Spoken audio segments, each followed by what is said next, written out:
and allows a country such as Iran to hold our hostages, to my way of thinking, is a horror. Obviously, you're advocating that we should have gone in there with troops, etc., and brought our boys out. I absolutely feel that, yes. I don't think there's any question, and there's no question in my mind. I think right now would be an oil-rich nation, and I believe that we should have done it, and I'm very disappointed that we didn't do it. Why couldn't we go in and take over some of their oil, which is along the sea? You're going to have a war by being weak.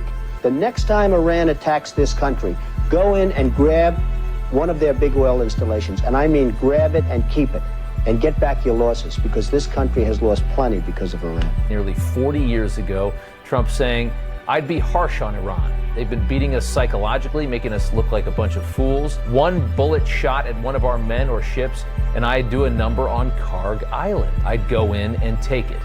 Iran can't even beat Iraq, yet they push the United States around. It'd be good for the world to take them on. So Iran can be taken. I would never take the military card off the table. And it's possible that it'll have to be used because Iran cannot have nuclear weapons. Nobody will be pushing us around. I will stop Iran from getting nuclear weapons. We will totally dismantle Iran's global terror network. Iran has already, since the deal is in place, test-fired ballistic missiles 3 times.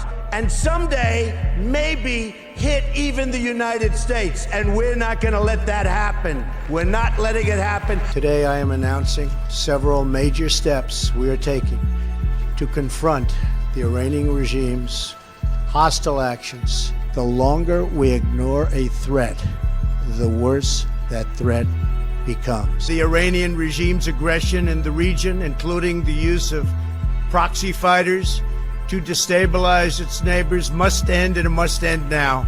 And I am ready and prepared to take whatever action is necessary.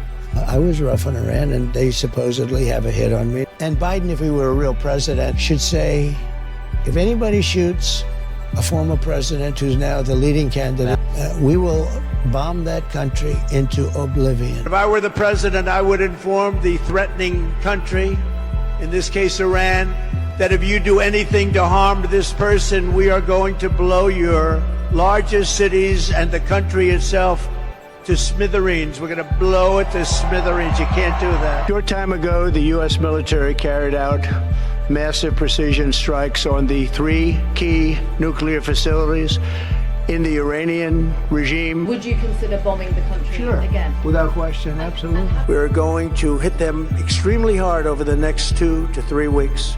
We're going to bring them back to the Stone Ages where they belong. Iran cannot have nuclear weapons. I will stop Iran from getting nuclear weapons. Ensure that Iran never, and I mean never, acquires a nuclear weapon. I'll say it again. They can never have a nuclear weapon. No, I don't see a war. You see, the war this is not a Vietnam situation. That would have been the easiest victory we would have ever won. I mean, for them it's a war. For us, it's turned out to be easier than we thought. That this country